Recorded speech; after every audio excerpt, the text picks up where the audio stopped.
Hey, good morning, everybody, and welcome to this week's edition of Mind Over Matter. My name is Jamie, and I am very happy to be here. Guess what? It's Thursday. You already knew that, right? Hope you had your coffee and you're feeling good. And today I want to talk a little bit about. There's a couple of things, but there's a story that I've heard it tossed around a number of times, and there's this guy, and he really wants to have some massive success in business, and so naturally he seeks out the experience of a guru, right?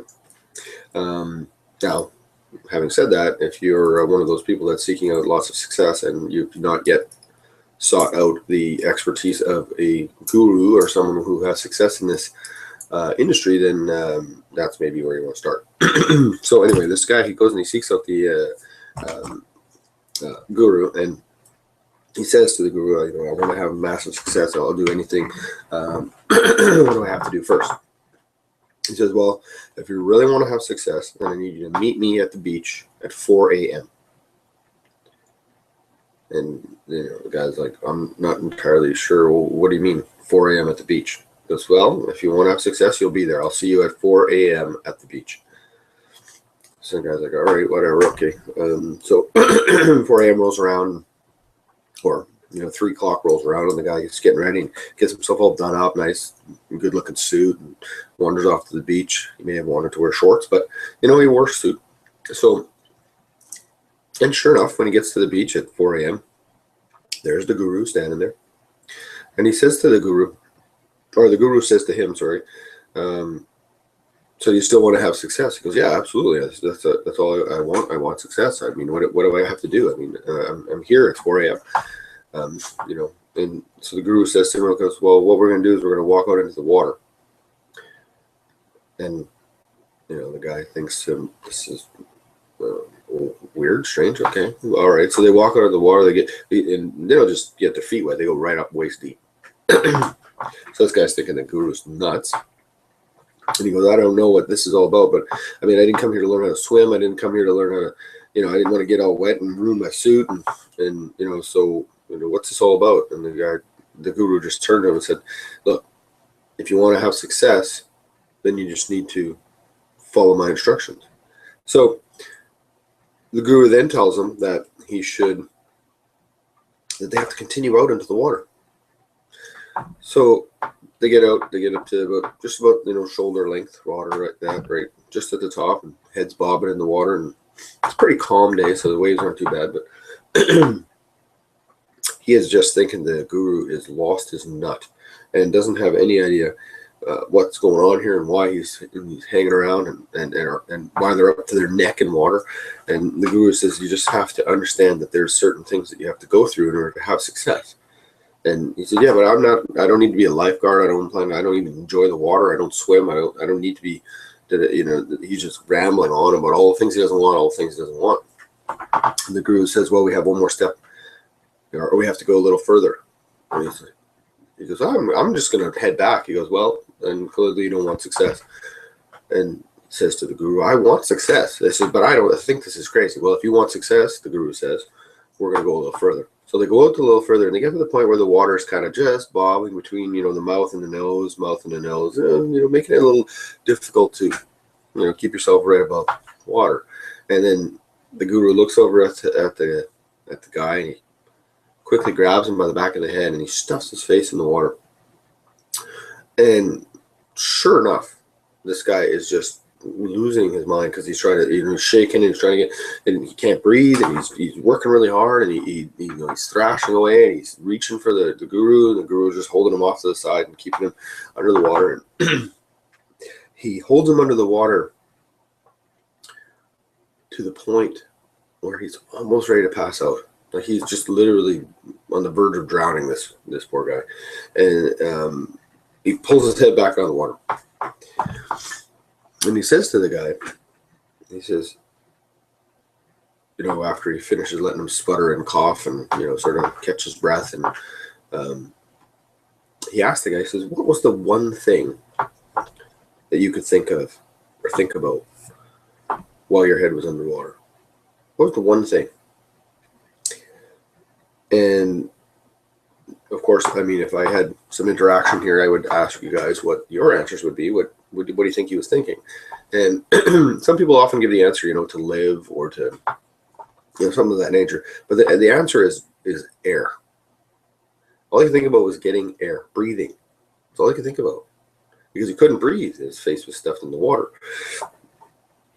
And the guru looked at him and said, that's the key to success. Once you want it more than you want oxygen, you'll have success. Pretty powerful statement. You have to want it more than you want to watch your favorite TV show. You have to want it more than you want to sleep, really.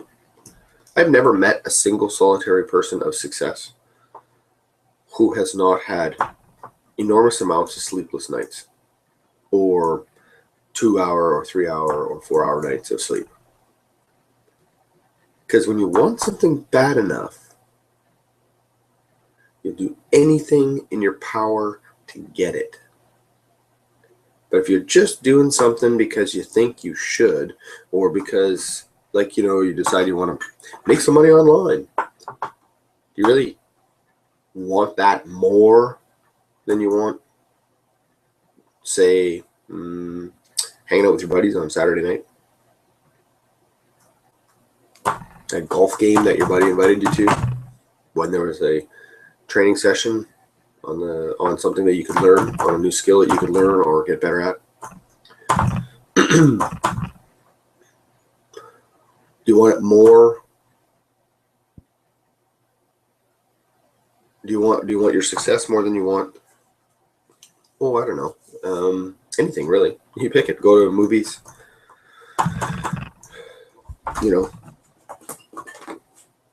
Should you be spending time reading your book? Or should you be spending time playing cards? You have to want it more.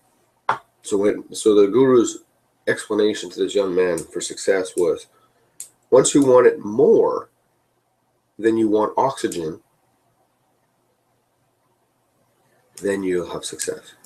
And in order to illustrate to the young man what it would be like to want something so bad, he nearly drowned him. Because all he could think about, entire focus, everything in his mind disappeared.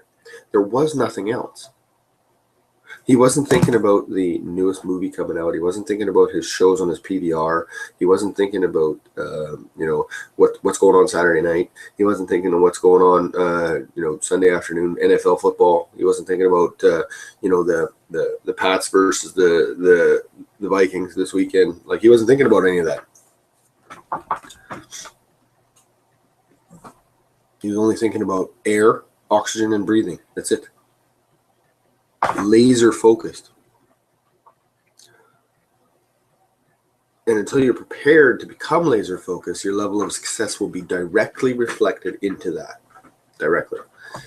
There'll be plenty of time to watch football games all day Sunday once your, residual income is to the point where whether you watch football or not, you're making money.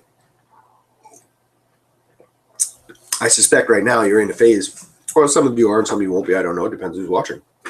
But for those of you who at this point cannot, what we like to call walkaway income, if you're not at that point, then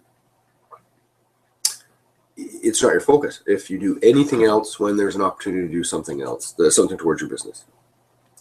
And that's okay. Don't misunderstand what I'm saying here. It has nothing, I'm not trying to say that you're a bad person if you can't commit to your business, but you need to really understand. The story I like to use when it comes to that is my father, who's passed away. But him and he had multiple health problems, and one of his issues is he was diabetic. And So he got a very long laundry list of things that once he ended up on dialysis and waiting for a kidney transplant. And so one of the things that happened was he got a big long laundry list of food that he was not allowed to eat because this food was very hard on his kidneys, and because he was in dialysis and et cetera, et cetera. This is just standard protocol. It has to do with the levels of potassium was a big one. So certain things that he couldn't eat. One of the things he couldn't eat was white bread. Like he just wasn't allowed to eat it, or any kind of non-whole grain bread. So we were having a conversation one day because I was just over there and I was talking to him about the rye bread that he had on the counter, and I said to him, I said, you shouldn't really be eating this kind of bread, right? It's not good for you when, while you're waiting for your kidney. You should, you need a whole grain. His response was quite simply, well, it's rye bread. Why? What do you mean? And I said, well, it's not. It's just essentially white bread. It's not a whole grain. It's just rye flour that's been broken down and enriched and all that other stuff, which essentially resembles white flour in your body. It's not white flour in the bread, but once it goes into the body, it acts the same way. So, so I explained that to him, and his only response was, "It's rye bread. It's not white bread." So we had a further discussion that came to the point of, if you want to eat rye bread, then eat rye bread, but don't lie to yourself, telling yourself that the rye bread is not on the list and is okay for you. Because all you've done is created an environment where you have absolutely no chance of success. And then when it doesn't arrive, you're confused why. Well, I don't know why I didn't have success. I mean, I put at least an hour a week into this. I don't understand why I'm not a millionaire already. Well, let's review.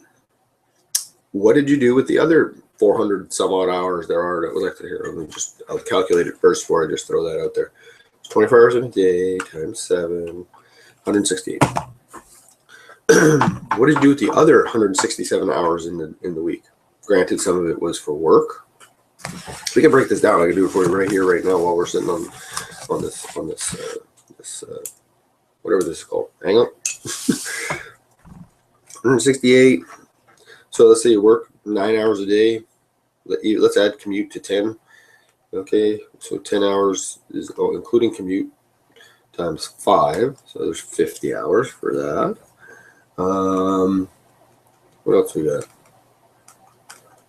Maybe get some obligations with your kids. I get that. A couple hours a day. Probably only 5 days a week, maybe 6. So let's do 12. You said you put an hour into your business. Okay, let's make it different. Let's make it 5 hours a week, an hour a day. You take weekends off. Okay, so 5 hours a day, weekends off. Okay. And sleeping. Because of course your focus is not your business like 100%. So you're not working into the wee hours of the night creating content and what have you. You're just following the guide and just following the instructions and doing nothing else. So you're getting plenty of sleep. Let's just say 8 hours. You're really strict on getting your 8 hours. And I know some of you are pretty strict on your 9, 10, 11, and 12. Just a little secret, in case you're one of those 9, 10, 11, 12. It's scientifically proven that you don't need more than 8 hours of sleep. So for those of you wandering around the earth, zombie-like, and saying, hey, I need 12 hours work. I can't function unless I get my good 12 hours of sleep. That's up here. You've mindset. You've created a mindset. You've created a fallacy. You've created a lie. You've created things in your mind that aren't true, but you really, really believe them because you've convinced yourself they're true. Because when you get up in the morning and you have not got 12 hours of sleep, the first thing you tell yourself is, I didn't get 12 hours of sleep. I'm tired. Guess what? The body reacts. Does exactly what you just told it. Believe that you're tired. And then it produces more and more results that match how you feel. Just saying. Some of you might not like to hear that, but sometimes the cold hard truth and some facts are real important when it comes to trying to create and change this thing. This thing here will either destroy you or can create unlimited levels of success. Right here. Right between these two babies. Right between the ears. All right? Anyway, back to our numbers. So let's say you're getting 8 hours of sleep, because I'm not willing to put in more than that. Times 7. That's 56 hours of sleep. So you're sleeping 56 hours a week. Maybe you're a napper. Maybe you got like, I'll give you 30 minutes of nap time every day. I'm generous, I know. 0.5 times 7. So that's 3.5 hours of napping. Anything else you want to put in there? Those are really the important things, right? Not much else. So let's add that up. 50 plus 12 plus 5 plus 56 plus 3.5. Oh, look at that. Minus. Even with all that going on, one is work, obligations with the kids. Remember what that is? Oh, that's 5 hours on your business, 56 of sleep, and 3.5 of nap. There's still 41 hours, 41.5 hours, 41.5 hours left in the week. So, if you don't think that you can find any time to do this, I forgot eating. Eating's got to count. I mean, I know when I eat, it's like 15 minutes. So 3 times a day, 45 minutes. That's marking an hour a day you eat. Yeah, pause and eat. That's if you pause and eat. A lot of people don't pause and eat. You're always cruising around. So that's another 7 hours. So we're still at 34 hours. And then, so now we've got eating in there. So 34 hours of unused time. Now you can break this down. You can apply it to your own life and figure it all out, where all your free time is going. You just have to do the math. Mathematics don't lie. So if you want to tell yourself, this is the only problem I have, is if you're just going to tell yourself something that isn't true, then be prepared for the answers that you're going to get. I go back to the bread story. I mean, all I told him was, just own the fact that you want to do something that is not good for you, that is not in line with your goals, which is not in line with, where you're headed or where you want to get to. Own that. Say, you know what? No, I am going to play golf every Saturday morning. That's not negotiable. Fine. But understand that if a webinar or training session or celebration or one place I used to, we called them the Saturday morning breakfast calls. I mean, there was one every Saturday morning that was, where we would do recognition and we would build up the team and we'd talk about how people, had broke ranks or whatever. We that's what we did Saturday morning. And for those that were Saturday morning golfers, you could have changed it to Sunday morning or Sunday afternoon or Saturday afternoon or whatever. But bottom line is, the choice was to golf versus, help build their team on Saturday morning, right? It's an option and a choice. But the point that I'm making is that when you own it, then at least you can own the result.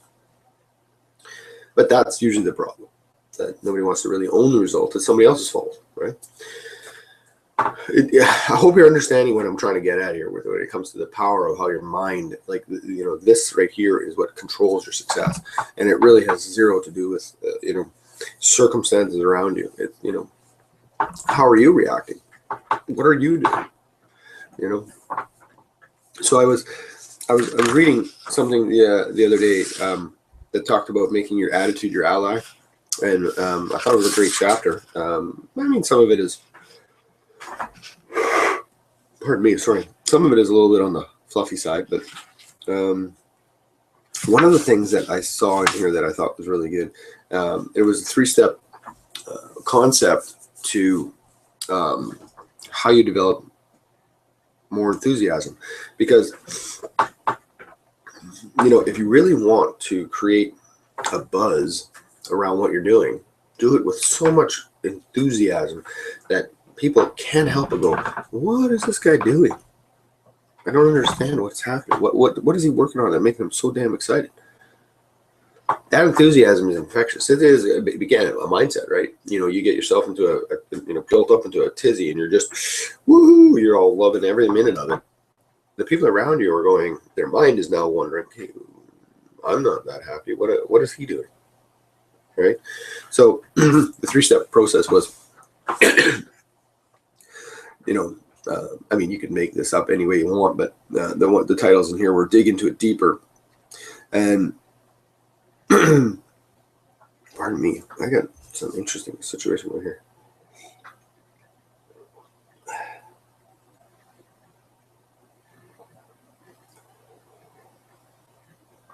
Okay, there we go. Now, it's kind of like, you know, when it says dig into it deeper, which was the first one, the concept is simple. It's essentially, if you break that down, it's learn new skills. That's essentially what it is. You can take anything, something you're absolutely uninterested in or know very little about. If you dig into it deeper, you're going to find some stuff in there that you like, and you're going to be able to hang your hat on a few items and then get really excited about it. You know, it's an interesting concept. I mean, there's a lot of people that I know, there's certain maybe games they don't like, or, you know, playing cards or modern art or opera or theater, things like that, that are a little more, you know, less analytical, more right side thinking, just a simple, you know, entertainment, if you will. And there's certainly a place for entertainment in everybody's life. It just keeps everything simple. But a lot of times people say, oh, I don't like that, but they don't really know anything about it. And if you took some time to dig into it deeper, that's how you get enthusiasm. So with the global online franchise, and I mean, maybe you come across it and it's not really, there's a lot of technical stuff in there. There's maybe a lot of, you know, not so sexy and not so flashy, not so glamorous tasks that need to be learned. If you dig in really deep and you know, sort of really understand the makeup of how it all works, it definitely will change the way you view it, which will create more enthusiasm. I know, for instance, and you know, there'll be plenty of people who right here will just think I'm crazy, but I'm a BlackBerry user. I have been for a long time. Absolutely love my BlackBerry. I have people have asked me, you know, why do you choose BlackBerry? And when I explain it to them, which is usually a fairly long presentation, if you will, I've had numerous times the response be, "You should work for BlackBerry," you know, just kind of as a tongue-in-cheek kind of joke. And it's because I'm really enthusiastic about the product, and it's not because I'm trying to sell it to you. Because I personally believe when it comes to phones, you should pick the one that matches your life more appropriately. Like, if I like BlackBerry, don't go get one because I said so. That's ridiculous. I think that you could take the information I've given you about BlackBerry, go do your own research, go look up, you know, an Android, and, you know, if you're interested, go take a look at Apple, whatever the case might be. You go look at the products and figure out which one fits you best. That's my philosophy. But if you ask me about BlackBerry, you're going to hear a lot about it, and you're going to hear a lot of really good things. And I'll tell you the bad too. But I mean, the point is that it's an enthusiasm, and right away people are like, I remember a guy that asked me about my BlackBerry he's a graphic designer. He works on Mac products all day long. Because of the graphic design industry is, you know, very heavy into Apple products, which is fine. It's fine by me. I mean, I don't use a Mac, but I know it doesn't matter to me. People use whatever they need to use. Well, this gentleman, he asked me about the BlackBerry, and I told him all about it. But in my mind, I was like, it doesn't really matter what I say to this guy. He's going to go buy an iPod or an iPhone because he's a Mac guy. He's going to buy an iPhone. So, because he asked me some very specific questions about my BlackBerry, and this was a few years back before BlackBerry had actually come out with some pretty, slick technology, and he, lo and behold, I get a request from him on my phone for BlackBerry Messenger. This was before it was available across all platforms, and so right away my first thought was, did he buy a BlackBerry? So sure enough, I phoned him, and he did, and I didn't even understand why. So I was, sort of got into asking him, and he just said, well, it wasn't because, you had said that, you like BlackBerry. It was more of the features that I was looking for were there, plus the added bonus of the ones that you thought were good in addition to. He goes, so that's what sold me on it. I went and looked at them, and I mean, I didn't see the real big difference except for these three things I really wanted in my phone that BlackBerry did better than the other ones. I'm like, go figure, right? But it was, I guarantee you that my enthusiasm in the product and my enthusiasm in the benefits helped that process along, right? Number two, sorry, this has gotten a little longer than I expected to. In everything you do, live it up. Whether you have enthusiasm or you don't, it shows, and people feel it. It's palpable. It's an energy, right? And people can feel that whether you're excited or not, right? I mean, just listening to this thing, if I came on, yeah, you should be excited. Everything you do, you should live it up. That will make you more enthusiastic, and people will follow you more. Really? Does that sound? Come on. I mean, if I say it like that, nobody's listening to anything I have to say, right? And I get it. It's okay. Like, I mean, something as simple as a handshake. I mean, are you, when you're shaking hands, are you telling people that you don't give a crap? Or are you telling people, hey, man, I am so excited to be here? You have no idea. So that's the big one, too, is in everything you do, live it up. It doesn't matter what you're doing. I mean, when you're going to run ads, live it up. I know Paul Birdsall, for instance, our good friend Paul Birdsall, he'll tell you one of the things he does when he's doing keyword research, or he's writing ads, or he's writing content, he cranks the tunes. He's got stereo or some sort of musical system in his condo. So he's got this. I mean, his office is kind of right in his living room, right? So he just cranks up the tunes and goes. So he living it up. He's not letting the advertising and the mundane task of writing an ad and he's creating an enthusiastic environment for him to create, right? And I mean, you hear about this when it comes to any kind of other artists that paint, or they do this or that. They either they play a certain kind of music, or they read a certain type of stuff. They just sort of have to get their mind in the right place. Are we seeing the connection? Mindset creates the success. Mindset creates the success. If your mind is not prepared, if you just are mailing it in, phoning it in, people are going to notice. I mean, we're creating videos and stuff. And I'm a big proponent of creating videos. And I'm telling you right now that if you show up on that video and just have something very prepared and put it there like this, and then I want and read like a robot, nobody's going to respond to you. They're just not going to. I promise you that. And hey, some of my best mentors have told me the same thing, is that I got caught up making videos, trying to, like, even for these Thursday morning Mind Over Matters. When Alec asked me to do this, I was a little nervous about creating content once a week like this, even though previous to this, I actually did a show 4 days a week in almost the same time slot, but 4 mornings in a row. And I never worried about it before, but now I was suddenly being tasked to do it for you guys, and it felt a little bit more heavy, which, the first few shows were probably not nearly as good as I would have liked, simply because I was getting very rigid about what I was going to say, and I had it all sort of laid out and took some very detailed notes, and then when I tried to give it back to you guys, it sounded very staged, right? And to me, that just doesn't feel right. And I'll do another quick little. I see the time is, we're getting close. We're right around 30 minutes right now, so I'm just gonna give you a quick story, give you number 3, and then move on.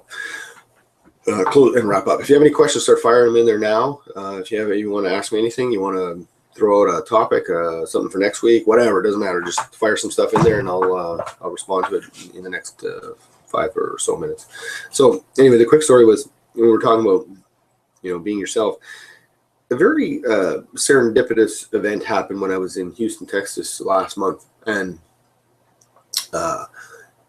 it was a late night, and I was leaving for home again the next morning, and there was a big sort of a after event party on the Saturday night, and I had been at that, and the people I was with were going to stay right through it, long into the night, because they weren't leaving at 6 a.m. like I was. So I chose to duck out of the party.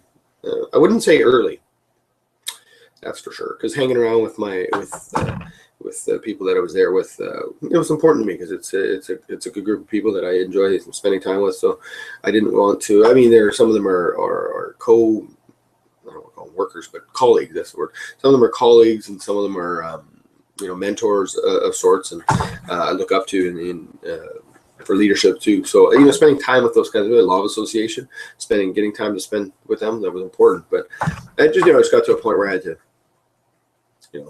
had to fly out at 6 and then drive, like land in Minneapolis and then drive home. So there was, I had to have a little bit of rest on the brain. So I stayed as long as I thought I could, and so I hopped into the shuttle to go back to the hotel, and there was one other rider in there, just one guy, and I had asked him, talked to him and asked him some questions, and so it turns out that he was a marketing guy, and a very successful one at that, and he had done some of the he'd done a lot of the marketing for a company that I'm very familiar with. And so what we discussed was, we just discussed things like, and he does public speaking now, and he's a professional speaker as well. Does a little bit of motivational stuff, a little inspirational stuff. But so I asked him one question, and I said, what would be your single most important piece of advice that you would give somebody who's considering that? And he said his best advice would be to be yourself. He said he spent 20 years or so trying to mimic and emulate his mentors, the people that he wanted to become. And instead of being his own person, he essentially was trying to be them. And he couldn't, he was, successful, but he just wasn't sort of that level, right? Just couldn't crank it right up. So again, his primary advice was to find your own voice, essentially is what he said, and that hit home with me, because I too have some visions of taking that stage someday, and hopefully soon. But what I was struggling with is I often tried to take someone else's words and someone else's stories, and I would try to push them out to